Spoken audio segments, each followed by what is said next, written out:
Hello दोस्तों, मेरा नाम है सचिन नेगी। आज मैं आपको एक्सरसाइज 7.3 का क्वेश्चन नंबर 5वां कराऊंगा। दोस्तों, मेरा ये विश्वास है कि अगर आपने इस क्वेश्चन को अच्छे से देख लिया तो आपको 100% ये क्वेश्चन आप आसानी से कर लोगे और आप यही क्वेश्चन क्या इसी टाइप के जितने भी क्वेश्चन होते हैं उन्हें आसानी से कर पाओगे।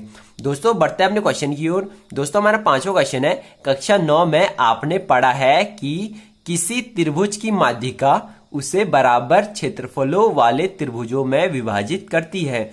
उस त्रिभुज ABC के लिए इस परिणाम का सत्यापन कीजिए जिसके शीर्ष A 4, B 3, और C 5, है।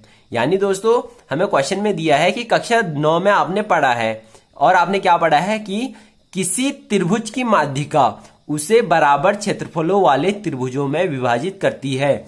यानी किसी त्रिभुज, ये है हमारे पास कोई त्रिभुज है, तो किसी त्रिभुज की माध्यिका, तो माध्यिका किसे कहते हैं तो मैं आपको बता दूं कि त्रिभुज की शिखर से सामने वाली भुजा के बीचों बीच यानी मध्य बिंदु को अगर हम मिलाते हैं तो इस रेखा को त्रिभुज की माध्यिका कहते हैं। इस रेखा को त्रिभुज की माध्यिका कहते हैं। और इस माध्यिका का एक गुण होता है कि यह एक त्रिभुज को दो त्रिभुजों में विभाजित करती है और इन दोनों त्रिभुजों का क्षेत्रफल बराबर होता है। यानी ये वाले त्रिभुज का क्षेत्रफल और ये वाले त्रिभुज का क्षेत्रफल बराबर होता है। यही हमें यहां से लेके यहां तक में दिया है कि किसी त्रिभुज की माध्यिका, यानी किसी त्रिभुज की माध्यिका उसे बराबर क्षेत्रफलों वाले त्रिभुजों में विभाजित करती है। ये हमने यहां तक समझ लिया है। उस त्रिभुज ABC के लिए इस परिणाम का सत्यापन कीजिए। यानी हमें एक त्रिभुज दिया है ABC और हमने इसके लिए सिद्ध करना है कि यहां का क्षेत्रफल यहां के क्षेत्रफल के बराबर होता है। आई होप कि दोस्तों आपको क्वेश्चन अच्छे से समझ में आया होगा। अब हम दोस्तों माध्यिका के बारे में थोड़ा सा और ज्ञान लेंगे कि माध्यिका आखिर एक त्रिभुज में कितनी माध्यिका हो सकती है। दोस्तों, मेरा माध्यिका का जो डेफिनेशन था, यानी माध्यिका का डेफिनेशन था कि त्रिभुज की शिखर से सामने वाली भुजा के मध्य बिंदु को त्रिभुज की माध्यिका कहते हैं। वैसे ही ये भी तो त्रिभुज का शिखर है। इसी प्रकार इस त्रिभुज के शिखर से सामने वाली भुजा के मध्य बिंदु को भी त्रिभुज की माध्यिका कहेंगे। इसी प्रकार ये भी त्रिभुज का शिखर है, तो इस त्रिभुज के शिखर से सामने वाली भुजा के मध्य बिंदु को भी त्रिभुज की माध्यिका कहेंगे। इसीलिए हम कह सकते हैं कि एक त्रिभुज में त्रिभुज की 3 माध्यिकाएं हो सकती है। अब हम दोस्तों क्वेश्चन की ओर बढ़ते हैं। दोस्तों, हमें ABC के लिए इस परिणाम का सत्यापन करना है जिसके शीर्ष A, यानी हमें शीर्ष दिए हैं। तो अब हम एक त्रिभुज बना देते हैं। तो मैंने एक त्रिभुज बना दिया है। दोस्तों, मेरा एक त्रिभुज यहां पे बन चुका है। अब मैं जो इनके निर्देशांक हैं वो यहां पे लिख लूंगा।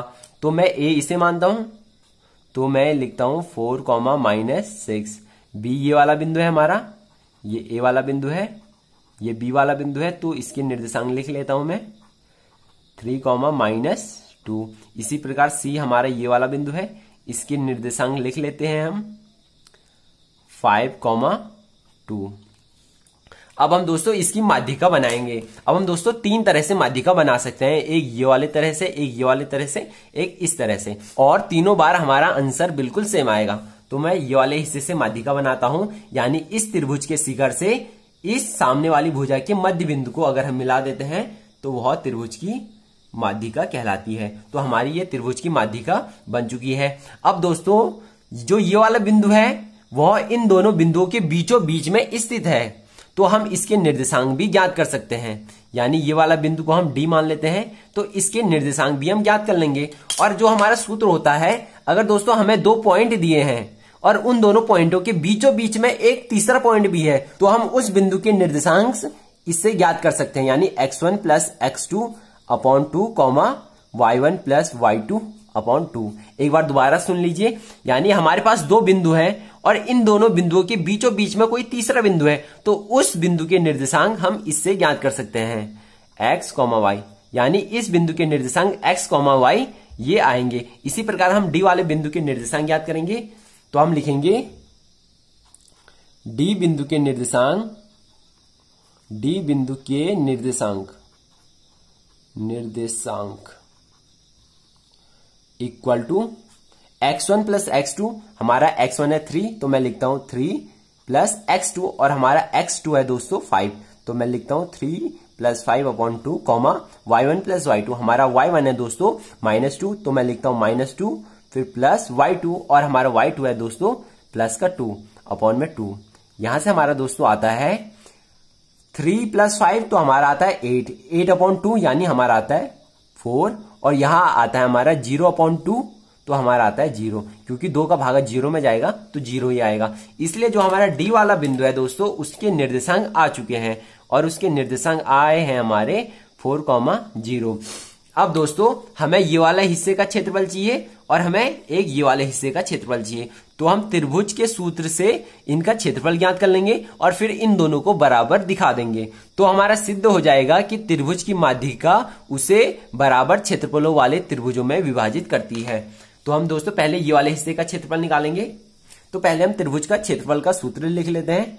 तो हमारे त्रिभुज के क्षेत्रफल का सूत्र होता है दोस्तों 1/2 x1 y2 - y3 plus x2 y3 - y1 plus x3 y1 - y2।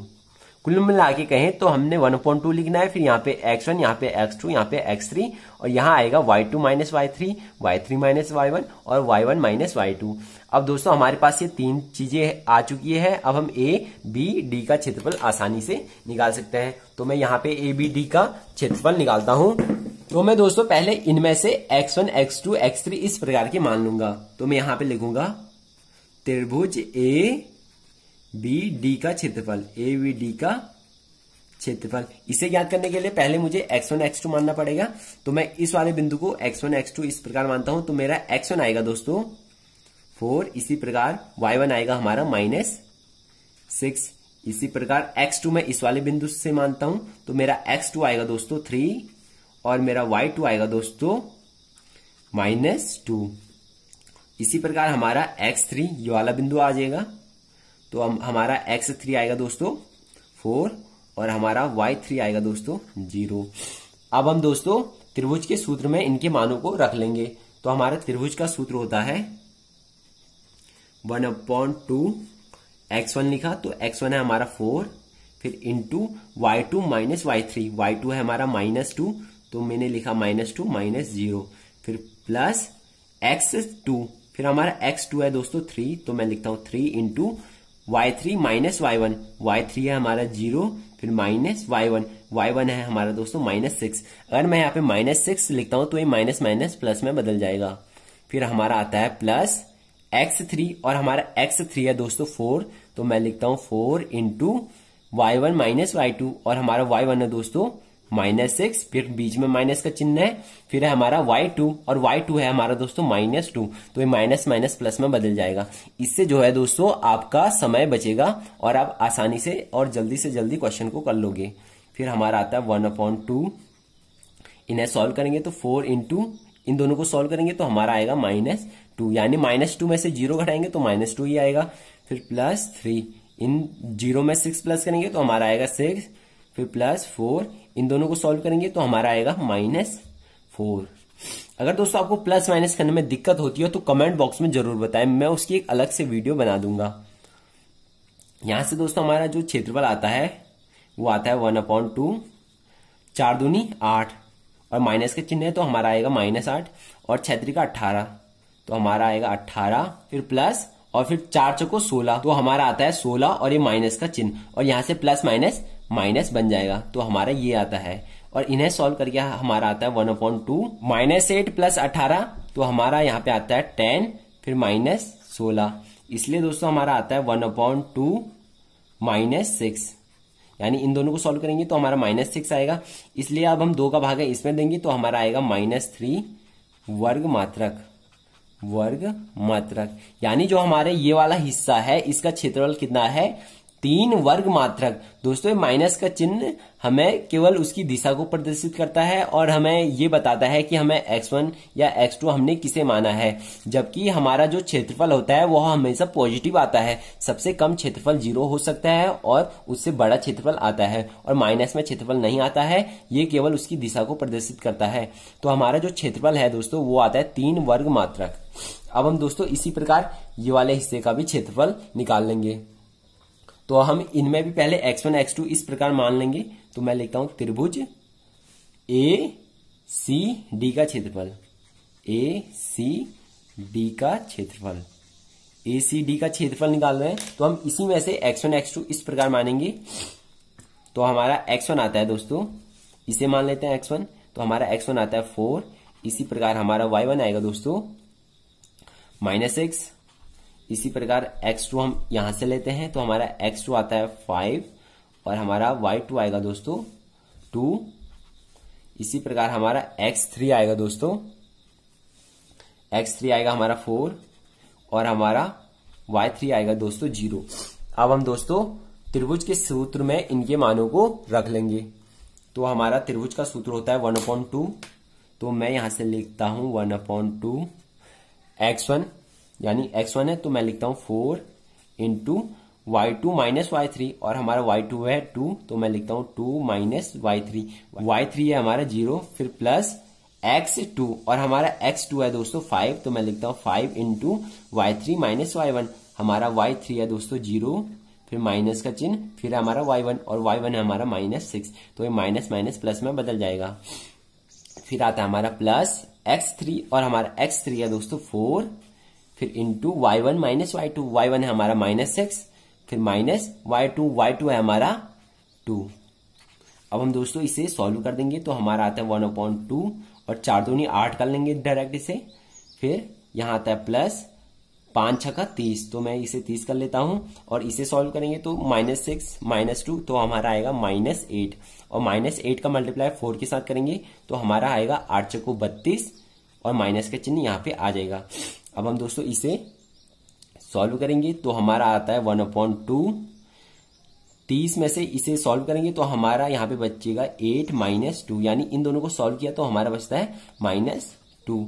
अब हम इसे सॉल्व करेंगे तो हमारा आता है 6/2, यानी हमारा आता है 6/2 और यहां से दोस्तों हमारा आता है 6/2 और अगर हम दोस्तों इसे सॉल्व करेंगे तो हमारा आएगा 3, यानी 2 का भाग 6 में देंगे तो 3 आएगा। तो हमारा जो ACD का क्षेत्रफल आता है वो आता है 3 वर्ग मात्रक। अगर दोस्तों आप देखोगे तो हमारा ABD का क्षेत्रफल, यानी ABD का क्षेत्रफल क्या है 3 वर्ग मात्रक और ACD का भी क्षेत्रफल कितना है 3 वर्ग मात्रक। इसलिए हम यहाँ पे लिखेंगे, यानी जो ये वाला हिस्सा है, ये वाले हिस्से के बाद ये वाला हिस्सा आएगा। फिर हम लास्ट में लिखेंगे दोस्तों चूंकि त्रिभुज ABD का क्षेत्रफल इक्वल टू त्रिभुज ACD का क्षेत्रफल, यहां पे हम लिखेंगे 3 = 3। इसलिए त्रिभुज की माध्यिका हम लास्ट में लिखेंगे त्रिभुज की माध्यिका, इसलिए त्रिभुज की माध्यिका उसे दो बराबर क्षेत्रफलों वाले त्रिभुजों में विभाजित करती है, क्षेत्रफलों वाले त्रिभुजों में विभाजित करती है। दोस्तों आशा करता हूं कि ये वीडियो आपको अच्छी लगी होगी। अगर ये वीडियो आपको थोड़ी सी भी अच्छी लगी हो तो प्लीज इस वीडियो को लाइक कर दे और ऐसे ही और वीडियो पाने के लिए इस चैनल को सब्सक्राइब करना ना भूले। Thank you, have a nice day.